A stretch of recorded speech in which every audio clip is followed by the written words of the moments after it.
In the last 90 days, I generated over $254,000. And what's even crazier is that this using just one video. And if you don't believe me and you're new to my channel, here's some proof on the screen. Alternatively, you can head over to my Instagram profile, Millions, check out my story highlights and see for yourself. Because I get clients literally paying me $7,000 to $10,000 daily.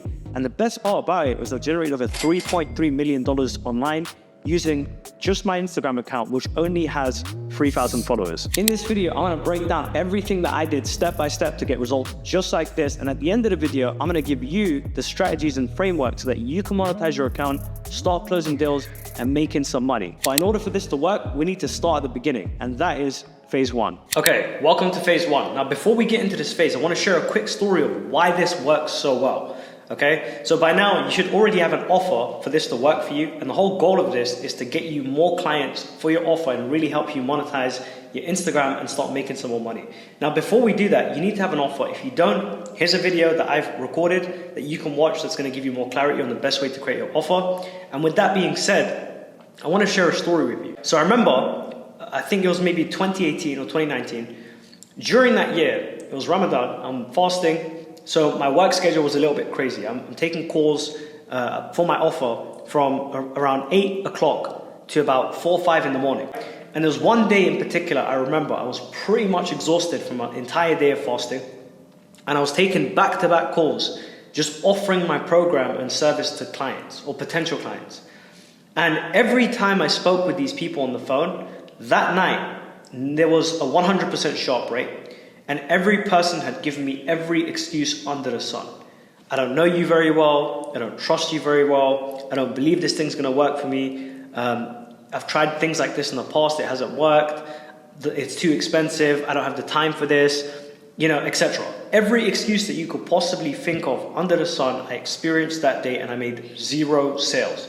And it really pissed me off because deep down, I knew I had a great offer and I knew I could help these people, but I just didn't know how to bridge the gap between my belief in how great my offer was and getting them to believe the same thing so we could work together and I could help them finally get the result in their business and obviously make a lot more money in my business too. So I was frustrated, and all I did is I sat there and I just wrote down. I remember I looked at my notes, my core notes, and all these reasons that people gave me, I pretty much took them all together and pretty much for the next 2 hours, I remember I stayed up until maybe 7:30 or 8 a.m. that same morning, crafting a presentation on Canva. And all I did is, it's funny, I sat there and the first slide was called, Why You Should Listen to Me. And then afterwards it was, Who the fuck am I?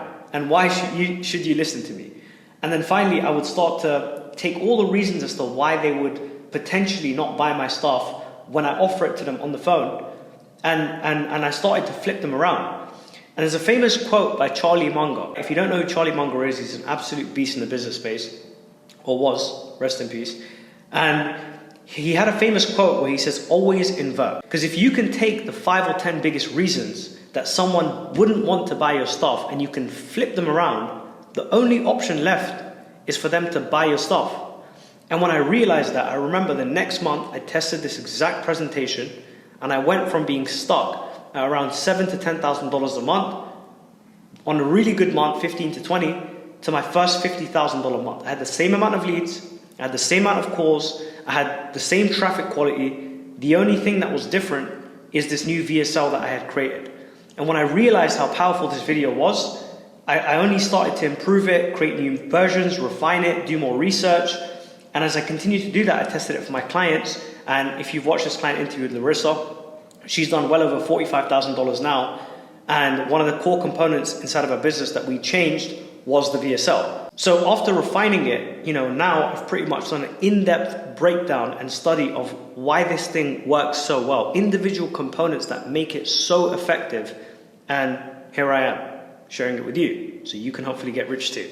So the most important thing that you want to understand is there's 7 phases, because 7 is my lucky number, to making this work. And the cool thing is, if you stick until the end, I'm also going to give you this exact thing. So step 1 is, or phase 1 is, you want to establish your target audience. Because where this VSL is placed strategically, and I have another video coming out on this very shortly, is in my Instagram bio. So if someone visits my Instagram bio, they don't know who I am, they don't know why I offer, they don't know how I can help, or why I'm the right person that they should invest into working with, this video will bridge that gap and turn them from stranger into client very efficiently. In fact, under 20 minutes. So here's the breakdown of how this works. Phase one is you want to establish your target audience clearly.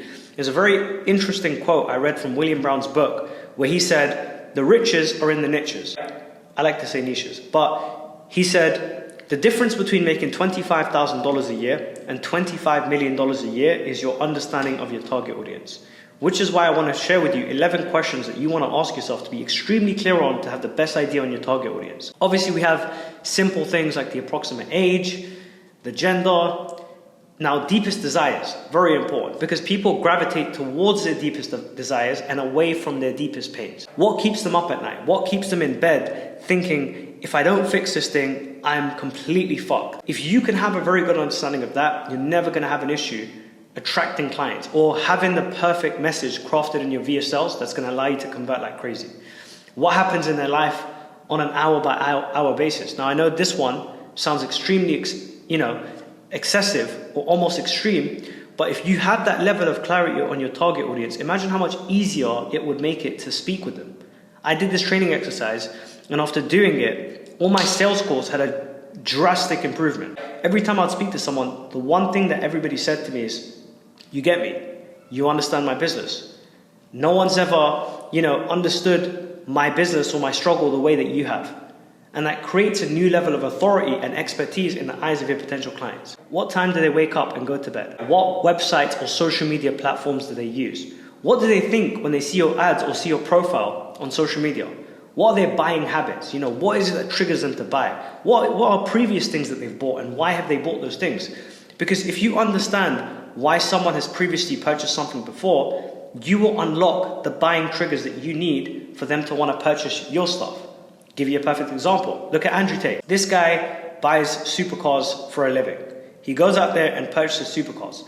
Why does he purchase supercars? Because he likes to have an elevated status, he likes exclusivity, and he likes to have the best of the best. So if I wanted to sell a supercar, just like Bugatti did to Andrew Tate, I'm going to sell him on these 3 key factors based on his previous buying habits. Hence why the guy now owns a $3.2 million Bugatti. So it's very powerful. Don't go study Andrew Tate's buying habits, study your audiences.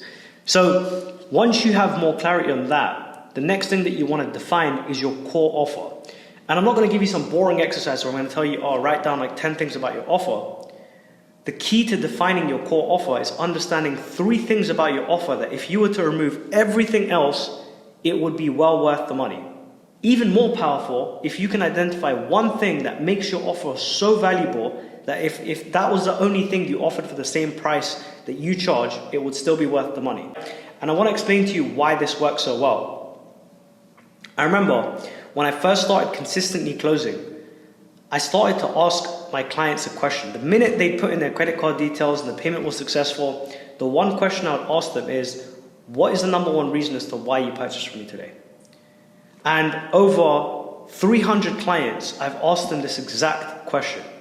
And the one thing I've noticed after doing that is they don't say 10 things, they don't say 5 things, they always say one thing. Even if I ask them, why did you buy from me? Not just what's one reason, they will always give me one thing, which made me realize that customers and clients don't buy your stuff for 10 reasons. They buy it for one reason. And if you can hone in on what that reason is and collect enough data, then you can address that thing right before in your VSL. And I'll give you a perfect example. A lot of clients said to me, well, I like the personalized approach. I like the fact that you've been able to help clients like this. I like the fact that you guys don't just give us a boring video training course and you guys actually coach us one-on-one. And when I started to understand these reasons, all I did is take a stack of these reasons, put them in my VSL beforehand to really emphasize on those things. And what I noticed is my next clients took half the amount of effort to convert into paid customers. So this is why it's so important to do that. And I'm going to show you why in just a second, how it's going to work inside of your VSL. Because in order for someone to buy something from you, just to go back to this, they have to understand the importance of why they need what you're selling. And I have this analogy, and I sit down and every time I take on a client, I always explain this one thing to them. I explain to them that, look, when you are offering your products or services, the one biggest mistake that I see most people make is they say, look, we have this amazing thing. I'll give you a random example. We have a 30-day content creation planner. If you just offer that to me, then it's not going to be that valuable. I mean, it could be for maybe 1 to 3% of your clients, but if you take the time to pre-position it, like the way I explain it to my clients is this: diagnosis, prescription. Diagnosis, prescription. Your offer is the prescription. If you don't have the correct diagnosis beforehand, you're never going to sell to clients. So a perfect example is explaining to someone why they need a content calendar. So if I had a video beforehand where I knew I was going to sell someone a content calendar on the phone or in my offer or my checkout page, my video would sound like this. Well, you know, what is the number one reason as to why people struggle to create consistent content? The reason that they struggle to create consistent content is because they lack a schedule. What is a good schedule to create content? Well, you need a 30-day schedule where you post at least once or twice a day.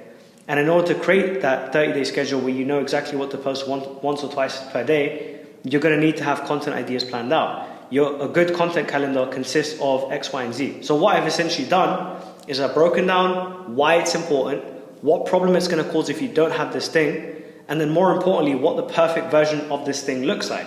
And if someone has now watched that in a video before I've offered it to them on the phone as a purchasable solution, I've now described the perfect diagnosis of what the problem is. So when I offer the prescription, it's a perfect fit. So moving on to phase 3, and this is one of the most important phases, because here's the thing.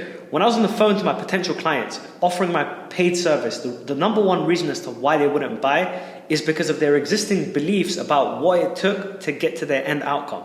And it didn't align with the beliefs that they needed to adopt to get there with my outcome. I'll give you a perfect example to really simplify this. So let's say, for example, I'm a personal trainer and my client currently believes that to get into shape, they need a high carb diet. And what I'm selling at the end is a high protein diet. As long as they believe that a high carb diet is what's going to get them into shape, no matter how hard I try to sell them on the high protein diet, heck, even if I try to give it to them for free, they're still not going to accept the solution because they're stuck in their old belief. And what you need to do in order to get them to want to purchase your high protein diet solution is break that old belief and replace it with a new one. Well, how do you do that? Well, in phase 3, the number one thing that you want to do is you want to collect a list of their biggest beliefs that are keeping them stuck. Beliefs that don't necessarily align with what it is that you're offering / selling at this moment in time. So for my clients, it was they believed that watching videos could help them get to where they needed to get to. They believed that they could do it themselves. They believed that they could spend money on ads to try and make the biggest difference. And once I understood their core beliefs, then I could start to explain in the video beforehand why those beliefs wouldn't align with the end goal and where they're trying to get to. So when I would offer my solution on the phone, which I'm going to show you how to do in the Epiphany Bridge section, they were more receptive to the offer and ended up becoming clients at a much faster rate. This also works on sales calls. So a few quick ways that you can collect these beliefs is A, just by speaking to the people that come through the door. So for me, if you remember earlier in this video, I said I literally had notes on exactly what people were telling me. And some of the things that kept coming up were the exact same things that I've shared with you. I believe I can get there through watching videos. I believe I can figure this out on my own. I believe I can spend money on ads. You can also listen on social media about what people believe. And then it's important to adjust this, which I'm going to show you how to do in just a sec. So there's another set of beliefs. So those are what's keeping them stuck and what they currently believe they got to do to get to their end goal. The next set of beliefs is the beliefs that are holding them back from actually purchasing your stuff.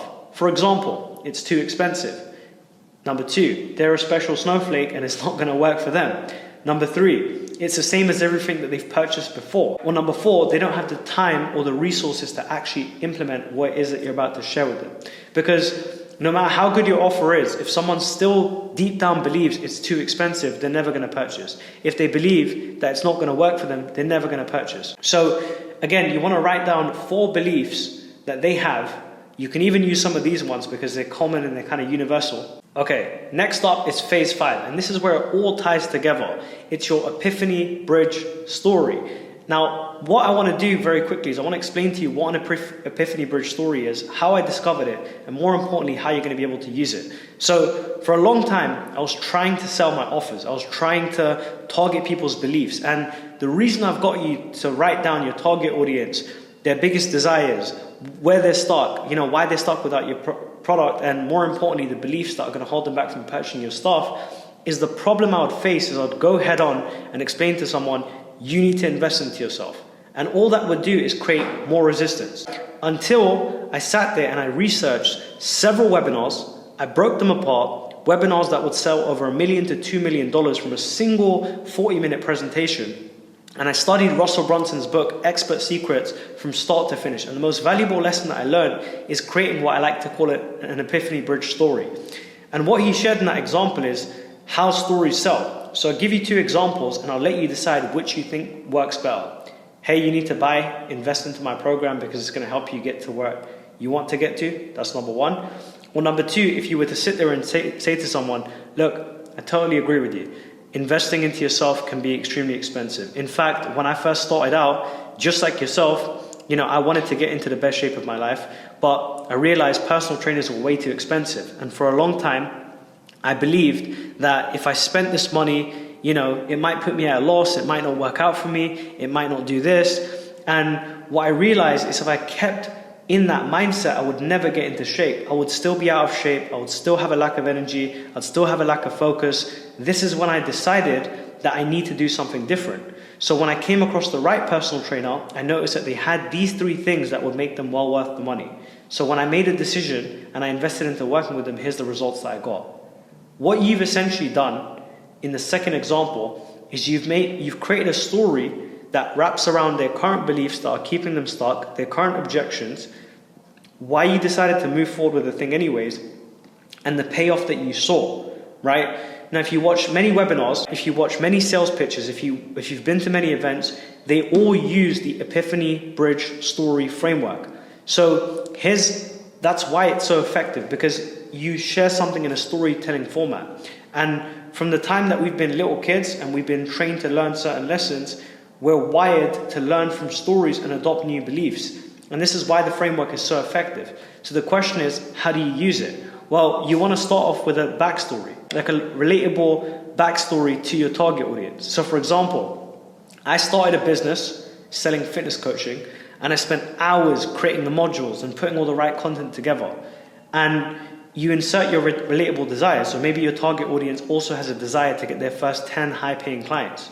And I wanted to get my first 10 high-paying clients. And here's what I believed would get me there. And this is where you insert what your audience is currently doing and why they're failing. So what I tried to do is I tried to watch videos and figure out the best sales strategy. I tried to do X thing, whatever it is that they're currently doing. And then I hit the wall. Because if you look at this example, you got your backstory, you got the wall. And the wall is a problem that you ran into.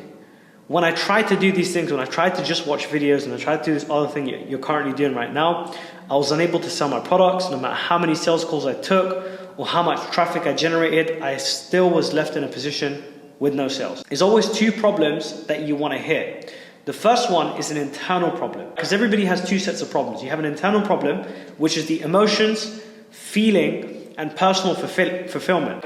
So for example, it left me feeling stuck with a lack of confidence, and it actually started to break my belief in my own offer. I started to question whether my offer was any good or not, because these are relatable things that your audience is currently experiencing internally. And then you have the external problem, which is a measurable or tangible result. So it left my business bleeding dry with 0 cash flow. That's an external problem. And then you have your epiphany moment, the thing that you want them to realize through your story, through your lesson, which makes them more receptive to your offer. So for example, I realized that if I just kept doing the same thing over and over and over again, it would continue to lead to the same result. So what I needed to do is I needed to change what I was doing, otherwise it would have continued to lead to X problem. And then you introduce the plan. The thing that you want them to adopt, the solution that you want them to be sold on, the why behind why your offer works. So what I finally did is I finally created a VSL that helped me explain my product to effortlessly convert clients. I discovered the art of pre-selling, which did X for me. And I decided to learn from someone one-on-one. So if I want someone to develop a VSL, I will storytell. I discovered the art of pre-selling. What is the art of pre-selling and why does it work? Why did you decide to learn from someone one-on-one, and what problem did it solve for you? So in the end of the day, now that you've broken these essential components down in terms of your plan, you want to introduce the payoff. So what was the payoff? It's an internal and an external transformation. So your tangible result could have been, well, I was finally able to get my first 10 clients. And the transformation, the internal transformation, is I could now sell my offer with confidence, and I was finally able to help, my clients get into the best shape of their lives. So that's your emotional/personal fulfillment. Now, once you've gone ahead and shared that, your story ties in together. You've now ticked off the box that, look, I had the same relatable desire as you.